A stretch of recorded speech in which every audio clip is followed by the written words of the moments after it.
জীবনে সুখ, শান্তি এবং সমৃদ্ধি পেতে আমাদের প্রতিদিন অবশ্যই শ্রীমদ্ ভাগবত গীতা পাঠ করা উচিত। কারণ শ্রীমদ্ ভাগবত গীতা শুধু একটি ধর্মগ্রন্থ নয়, এটি স্বয়ং ভগবান শ্রীকৃষ্ণের মুখনিসৃত বাণী।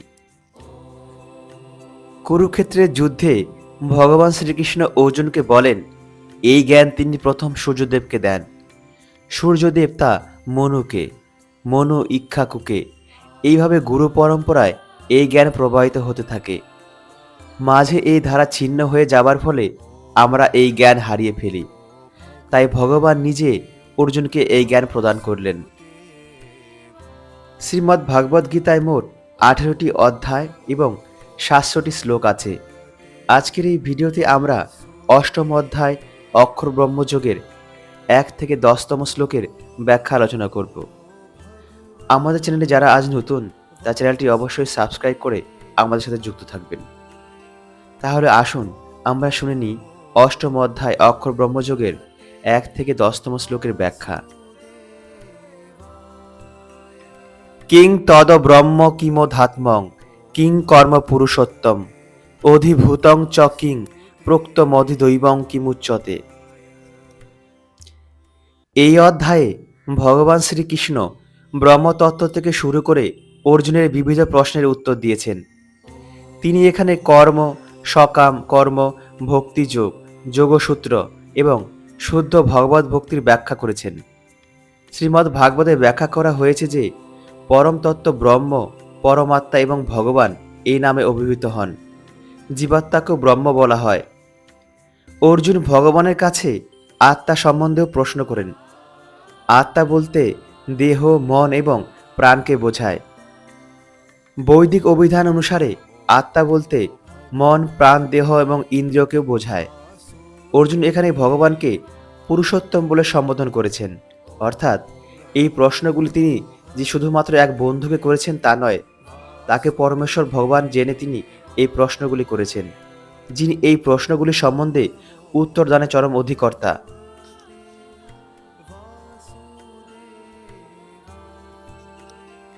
অধিযজ্ঞ কথং কোহত্র দেহে হস্মিন মধুসূদন প্রয়াণ কালে চ কথং গেহ হসি নিয়তাত্মভি। শ্রী বিষ্ণু এবং ইন্দ্র উভয়কেই যজ্ঞের অধীশ্বর বলে গণ্য করা হয়। শ্রী বিষ্ণু হচ্ছেন সমস্ত সৃষ্টি আদি দেবতাদের, এমনকি ব্রহ্মা এবং শিবের অধীশ্বর, এবং যে সমস্ত দেবদেবী প্রকৃতির পরিচালনা কার্যে সহায়তা করে, ইন্দ্র তাদের মধ্যে প্রধান দেবতা। যজ্ঞ অনুষ্ঠানে শ্রী বিষ্ণু এবং ইন্দ্র উভয়ের উপাসনা করা হয়, কিন্তু এখানে অর্জুন জিজ্ঞাসা করেছেন যে যজ্ঞের প্রকৃত অধীশ্বরকে এবং কিভাবে তিনি জীবসত্তার দেহে অবস্থান করেন। অর্জুন এখানে ভগবান শ্রীকৃষ্ণকে মধুসূদন নামে সম্বোধন করেছেন, কারণ শ্রীকৃষ্ণ একদা মধু নামক এক অসুরকে সংহার করেন। অর্জুন শ্রীকৃষ্ণ ভাবনাময় ভগবত ভক্ত, তাই তার মনে এই সমস্ত সংশয়জনক প্রশ্নের উদয় হওয়া উচিত নয়। সুতরাং অর্জুনের মনের এই সংশয়গুলি অসুরের মতো, আর শ্রীকৃষ্ণ যেহেতু অসুর সংহার করার ব্যাপারে অত্যন্ত পারদর্শী, তাই অর্জুন তাকে মধুসূদন নামে সম্বোধন করেছেন, যাতে তিনি তার মনের সমস্ত আসরিক সন্দেহগুলি সমূলে বিনাশ করেন। এই শ্লোকে প্রয়াণকালে কথাটা বিশেষ তাৎপর্যপূর্ণ, কারণ আমরা আমাদের সারা জীবনে আমরা যা কিছুই করি তার পরীক্ষা হয় আমাদের মৃত্যুর সময়। অর্জুনের মনে আশঙ্কা দেখা দিয়েছে যে মৃত্যুর সময় শ্রীকৃষ্ণ ভাবনাময় ভগবত ভক্তরা ভগবানের কথা স্মরণ করতে পারেন কিনা, কারণ মৃত্যুর সময় দেহের সমস্ত ক্রিয়া বন্ধ হয়ে যায় এবং মন তখন স্বাভাবিক অবস্থায় নাও থাকতে পারে। শারীরিক অস্বাভাবিক অবস্থায় বিচলিত হয়ে তখন পরমেশ্বরকে স্মরণ করা নাও যেতে পারে। তাই মহাভাগবত মহারাজ কুলশেখর ভগবানের কাছে প্রার্থনা করেছেন, হে ভগবান, আমার যেন এখনই মৃত্যু হয়, কারণ আমার শরীর এখন সুস্থ। তাই আমার মন রূপী রাজহংস যেন তোমার শ্রীচরণ কমল লতায় আশ্রয় গ্রহণ করতে পারে। এখানে এই উপমার অবতারণা করা হয়েছে, কারণ রাজহংস যেমন কমল কর্ণিকার প্রবেশ করে আনন্দিত হয়, তেমনি শুদ্ধ ভগবত ভক্তের মনরূপী রাজহংস ভগবানের শ্রীপাদ পদ্মের আশ্রয় লাভ করার জন্য উন্মুখ হয়ে থাকে। মহারাজ কুলশেখর পরমেশ্বরকে জানাচ্ছেন, এখন আমার মন অবিচলিত রয়েছে, আর আমি সম্পূর্ণ সুস্থ রয়েছি। যদি আমি এখনই তোমার চরণপদ্ম স্মরণ করে মৃত্যুবরণ করি, তাহলে আমি নিশ্চিত হব যে তোমার প্রতি আমার ভক্তি সেবা চর্চা সার্থকতা লাভ করবে। কিন্তু যদি আমার স্বাভাবিক মৃত্যুর জন্য অপেক্ষা করে থাকি, তাহলে কি যে ঘটবে তা তো আমি জানি না। কারণ সে সময় আমার শারীরিক ক্রিয়াকলাপে বিঘ্নিত হবে, আমার কণ্ঠ রুদ্ধ হয়ে যাবে, আর তাই তো আমি জানি না আমি তোমার নাম জপ করতে পারবো কিনা। তাই এখনই এই মুহূর্তে আমার মৃত্যু হোক। অর্জুন তাই প্রশ্ন করেছেন, মৃত্যুর সময় কিভাবে মনকে শ্রীকৃষ্ণের শ্রী চরণ কমলে একাগ্র রাখা যায়।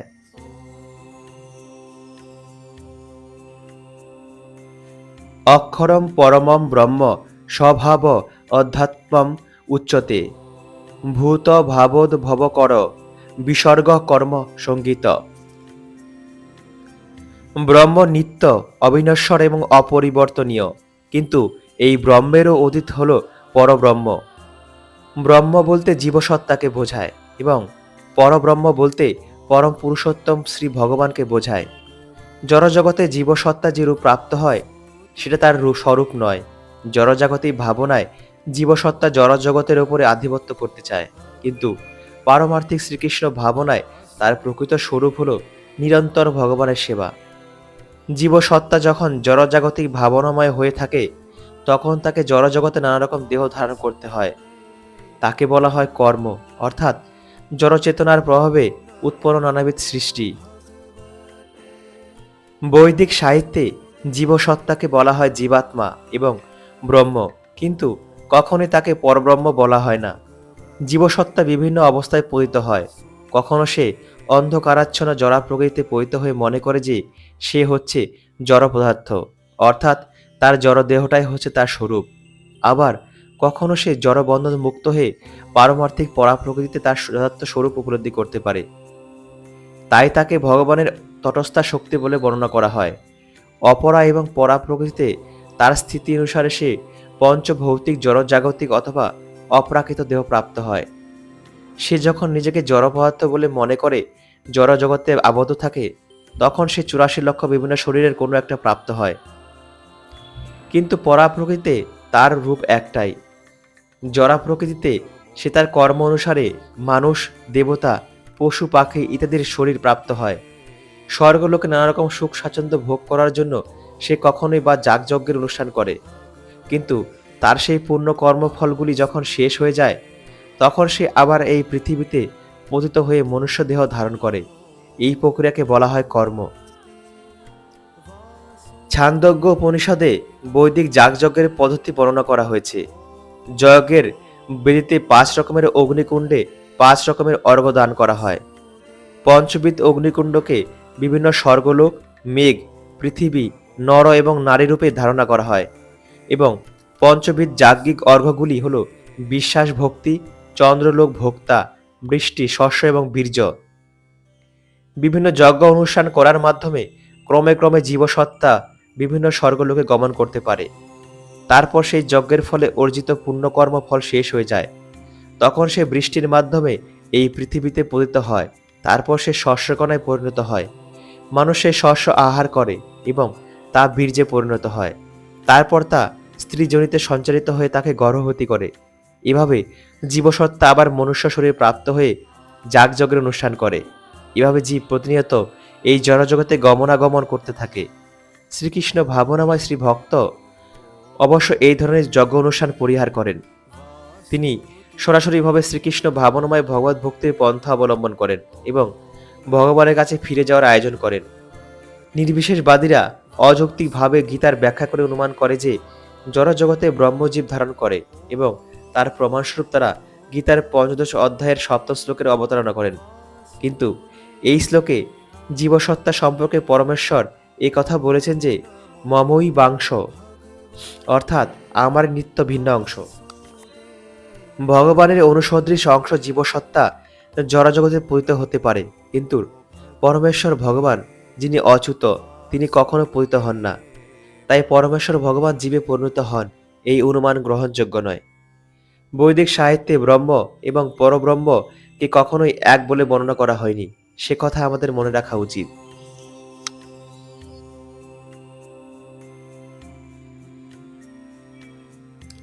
অধিভূতম খর ভাব পুরুষ চ অধিদৈবতম অধিযজ্ঞ অহম এব অত্র দেহভূতাম বর। প্রতিনিয়তই প্রকৃতির পরিবর্তন হচ্ছে। জড়শরীর সাধারণত 6টি অবতার প্রাপ্ত হয়, তার জন্ম হয়, বৃদ্ধি হয়, কিছুকালের জন্য স্থায়ী হয়, প্রজনন করে ক্ষীণ হয় এবং অবশেষে বিনাশপ্রাপ্ত হয়। এই জড়া প্রকৃতিকে বলা হয় অধিভূত, কারণ এক সময়ের সৃষ্টি হয় এবং কোনো এক সময় তার বিনাশ হয়। ভগবানের বিশ্বরূপ, যাতে বিভিন্ন দেবদেবীরা এবং তাদের নিজস্ব লোকসমূহ অবস্থিত, তাকে বলা হয় অধিদৈবত। শ্রীকৃষ্ণের আংশিক প্রকাশ পরমাত্মা, যিনি অন্তর্যামী রূপে প্রতিটি জীবের হৃদয়ে বিরাজমান করেন, তাকে বলা হয় অধিযজ্ঞ। এই শ্লোকের এব শব্দটি বিশেষ গুরুত্বপূর্ণ, কারণ এই শব্দটির দ্বারা ভগবান একে দৃঢ়ভাবে প্রতিপন্ন করেছেন যে এই পরমাত্মা তার দেহ থেকে অভিন্ন। পরমাত্মা রূপে ভগবান প্রতিটি জীবের সঙ্গে থেকে তাদের কার্যকলাপ পর্যবেক্ষণ করে চলেন এবং তিনি হচ্ছে তাদের বিবিধ চৈতন্যের উৎস। পরমাত্মা জীবকে স্বাধীনভাবে কাজকর্ম করতে সুযোগ দেন এবং তিনি তাদের কার্যকলাপের পর্যবেক্ষণ করেন। ভগবানের এই সমস্ত বিভিন্ন প্রকারের তত্ত্ব শ্রীকৃষ্ণ ভাবনাময় ভগবৎ সেবকরা পরায়ণরা শুদ্ধ ভক্তের কাছে আপনা থেকে সুস্পষ্ট হয়ে ওঠে। ভগবত ভক্তির প্রাথমিক স্তরে কনিষ্ঠ ভক্ত অধিদৈবত ভগবানের সুমহান বিশ্বরূপের ধ্যান করেন, কারণ তখন সে ভগবানের পরমাত্মা রূপকে উপলব্ধি করতে পারে না। তাই তাদের উপদেশ দেওয়া হয় ভগবানের বিশ্বরূপের মাধ্যমে ভগবানের বিরাট পুরুষ সত্তা সম্বন্ধে অবগত হতে, যার পদতল হচ্ছে পাতাল লোক, যার চক্ষুতয় হচ্ছে সূর্য এবং চন্দ্র, যার মস্তক হচ্ছে ঊর্ধ্বগ্রহের গ্রহমণ্ডল।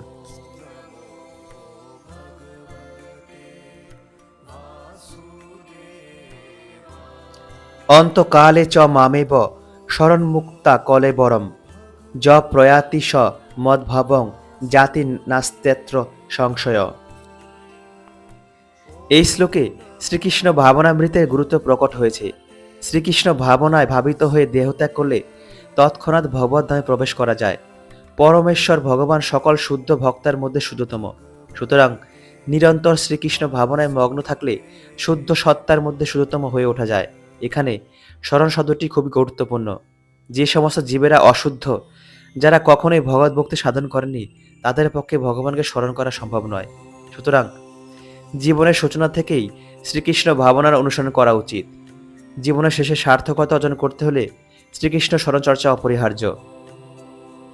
সেই জন্য শ্রীকৃষ্ণকে মনে রাখতে হলে সর্বক্ষণ অবিরামভাবে হরে কৃষ্ণ মহামন্ত্র হরে কৃষ্ণ কৃষ্ণ কৃষ্ণ হরে হরে হরে রাম রাম রাম হরে হরে কীর্তন করতে হয়। শ্রী চৈতন্য মহাপ্রভুর পদাঙ্ক অনুসরণ করে তৃণের থেকেও দীন হয়ে, তরুর থেকে সহিষ্ণু হয়ে, অমানী হয়ে এবং অন্য সকলকে মান দান করে সর্বক্ষণ ভগবানের নাম সমন্বিত মহামন্ত্র হরে কৃষ্ণ কৃষ্ণ কৃষ্ণ হরে হরে হরে রাম রাম রাম হরে হরে কীর্তন করার ফলে ভগবানকে স্মরণ করা যায়। এভাবে সম্পূর্ণরূপে কলুষমুক্ত হতে পারলে আমরা মৃত্যুর সময় ভগবান শ্রীকৃষ্ণকে স্মরণ করার পূর্ণ সুফল লাভ করতে পারব এবং পরম ধাম লাভ করতে পারব।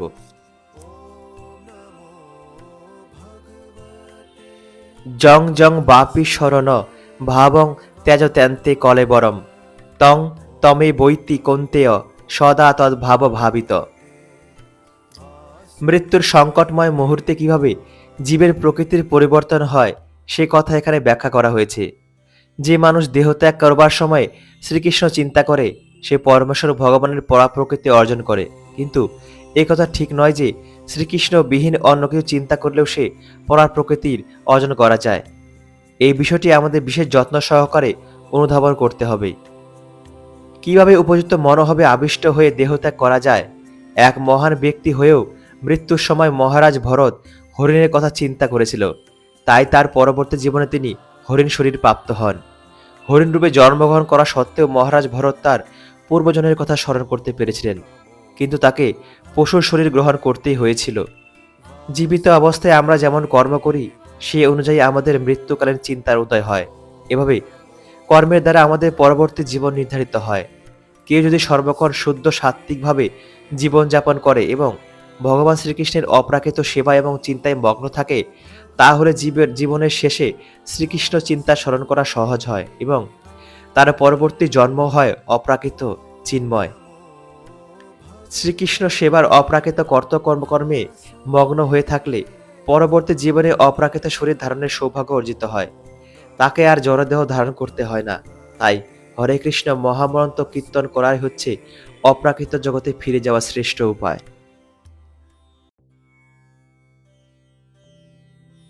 তস্মাৎ সর্বেষু কালেষু মাম অনুসর যুদ্ধ চ মই অর্পিত মন বুদ্ধি মাম এব যশস্বী অসংশয়। ভগবান শ্রীকৃষ্ণ এখানে অর্জুনকে যে উপদেশ দিয়েছেন তা জড়জগতের বন্ধনে আবদ্ধ প্রতিটি মানুষের পক্ষে অত্যন্ত গুরুত্বপূর্ণ। ভগবান বলছেন না যে মানুষকে তার কর্তব্যকর্ম পরিত্যাগ করতে হবে। মানুষ তার নিজের কর্তব্যকর্ম করে যেতে পারে এবং সেই সঙ্গে হরে কৃষ্ণ মহামন্ত্র কীর্তন করে ভগবান শ্রীকৃষ্ণকে স্মরণ করতে পারে। তার ফলে সে জড়জাগতিক কলুষতা থেকে মুক্ত হতে পারে এবং শ্রীকৃষ্ণের পাদপদ্মে তার মন এবং বুদ্ধিকে নিয়োজিত করতে পারে। ভগবান শ্রীকৃষ্ণের নাম কীর্তন করার ফলে জীব নিঃসন্দেহে পরমধাম শ্রীকৃষ্ণ লোকে উত্তীর্ণ হবে।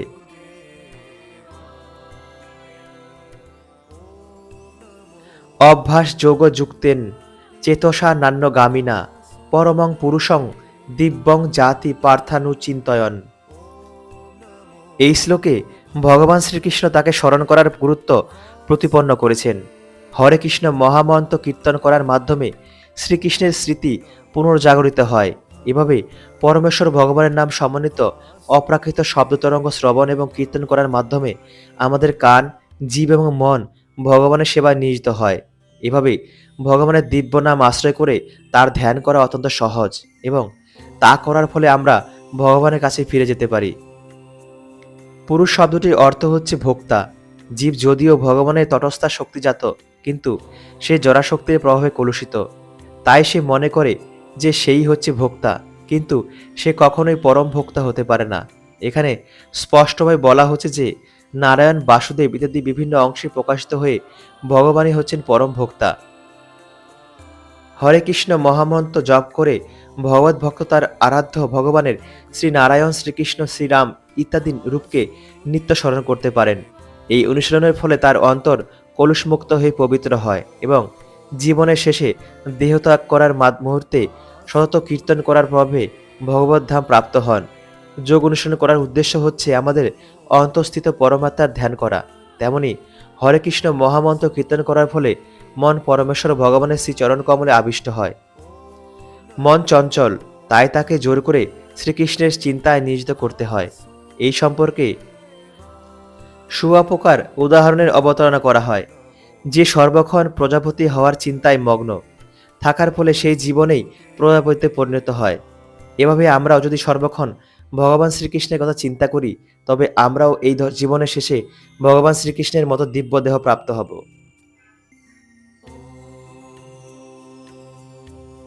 কবিম পুরাণম অনুশাসিতারম অনিয়াংশম অনুসরেদ য সর্বেশ্ব ধাতারম অচিন্ত রূপম আদিত্য বর্ণম তমস পরস্তাৎ। কিভাবে ভগবানের কথা চিন্তা করতে হয় সে কথা এই শ্লোকে বর্ণনা করা হয়েছে। এখানে প্রথমে বলা হয়েছে যে তিনি নির্বিশেষ বা শূন্য নন। নির্বিশেষ অথবা শূন্যের ধ্যান করা যায় না, তা অত্যন্ত কঠিন। ভগবান শ্রীকৃষ্ণের কথা চিন্তা করা বা ধ্যান করা কিন্তু খুবই সহজ, সে কথা এখানে বাস্তবসম্মতভাবেই বলা হয়েছে। সর্বপ্রথমে জানতে হবে যে ভগবান শ্রীরাম এবং শ্রীকৃষ্ণ রূপধারী দিব্য পুরুষ। তাকে শ্রীরাম অথবা শ্রীকৃষ্ণ এভাবে চিন্তা করি, তার রূপ কেমন ভগবদ্গীতার এই শ্লোকটিতে তারই বর্ণনা করা হয়েছে। এখানে তাকে কবি অথবা সর্বজ্ঞ বলা হয়েছে। তার মানে তিনি অতীত, বর্তমান এবং ভবিষ্যতে সবকিছু জানেন। তিনি হচ্ছেন আদি পুরুষ, কারণ সবকিছু তার থেকে উদ্ভূত হয়েছে। তিনি সমস্ত জগতের পরম নিয়ন্তা, পালনকর্তা এবং সমগ্র মানব সমাজের হিতাকাঙ্ক্ষী। তিনি সূক্ষ্ম থেকে সূক্ষ্মতর। জীবাত্মার আয়তন হচ্ছে কেশাগ্রভাগের 10 ভাগের 1 ভাগ, কিন্তু ভগবান এমনই সূক্ষ্ম যে তিনি সেই জীবাত্মারও অন্তরে প্রবেশ করেন। তাই তাকে বলা হয় সূক্ষ্মতম থেকেও সূক্ষ্মতর। পরমেশ্বর ভগবান পরমাণুর মধ্যে প্রবেশ করেন, অনুসদৃশ জীবের অন্তরে প্রবেশ করেন এবং পরমাত্মারূপে তাদের পরিচালিত করেন। যদিও তিনি এত সূক্ষ্ম, তবুও তিনি সর্বব্যাপ্ত এবং তিনি সবকিছুর পালনকর্তা। তারই পরিচালনায় জড়জগতের অসংখ্য গ্রহ নক্ষত্রগুলি পরিচালিত হচ্ছে। আমরা প্রায়ই অবাক হয়ে ভাবি যে কিভাবে এই বিরাট বিরাট গ্রহ নক্ষত্রগুলি আকাশে ভেসে আছে। এখানে বলা হচ্ছে যে পরমেশ্বর ভগবান তার অচিন্ত্য শক্তির প্রভাবে এই সমস্ত বিশাল বিপুলাকৃতি গ্রহ নক্ষত্র মণ্ডলীকে ধরে রেখেছেন। এই প্রসঙ্গে অচিন্ত্য শব্দটি বিশেষ তাৎপর্যপূর্ণ। ভগবানের শক্তি আমাদের কল্পনার এবং চিন্তারও অতীত, তাই তা অচিন্ত্য। একথা কে অস্বীকার করতে পারে? তিনি সমগ্র জড়জগতে পরিব্যাপ্ত, কিন্তু তবুও তিনি এই জড়জগতের অতীত। এই জড়জগৎ সম্বন্ধেই আমাদের কোনো ধারণা নেই, অথচ অপ্রাকৃত জগতের তুলনায় এই জড়জগৎ একটি নগণ্য অংশ মাত্র। তাহলে এই জড়জগতের অতীত সেই অপ্রাকৃত জগতের কথা আমরা কিভাবে চিন্তা করব? অচিন্ত্য মানে হচ্ছে যা এই জড়জগতের অতীত, যা দার্শনিক অনুমান, তর্ক, যুক্তি ইত্যাদির দ্বারা উপলব্ধি করা সম্ভব নয়। তাই যে বুদ্ধিমান তার কর্তব্য হচ্ছে সব রকমের যুক্তিতর্ক, জল্পনা কল্পনা বাদ দিয়ে বেদ, গীতা, শ্রীমদ্ ভাগবত ইত্যাদি শাস্ত্রে যা বলা হয়েছে তাকে সত্য বলে মেনে নিয়ে অনুসরণ করা। তাহলেই সেই অপ্রাকৃত তত্ত্ব উপলব্ধি করতে পারা যায়।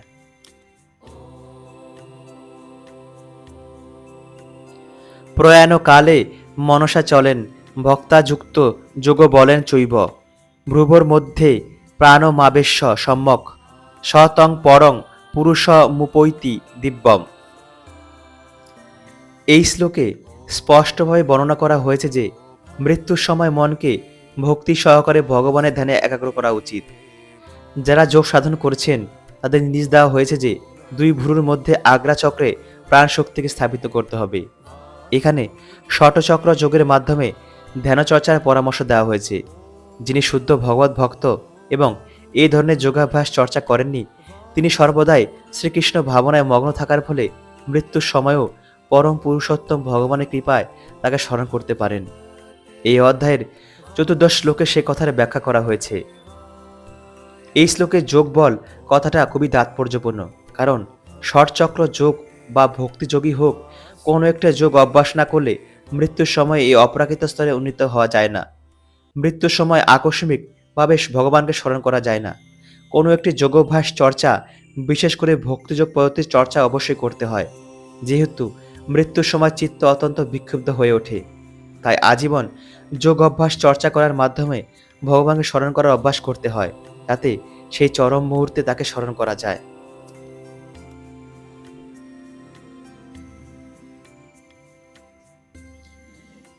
অক্ষর ব্রহ্মযোগের পরবর্তী শ্লোকগুলি শুনতে অবশ্যই আমাদের চ্যানেলের পরবর্তী ভিডিওগুলি দেখতে থাকুন। আমাদের ভিডিও আপনাদের ভালো লেগে থাকলে অবশ্যই ভিডিওটি লাইক, কমেন্ট এবং শেয়ার করবেন। দেখা হচ্ছে পরবর্তী ভিডিওতে। ততক্ষণ সবাই ভালো থাকবেন এবং সুস্থ থাকবেন।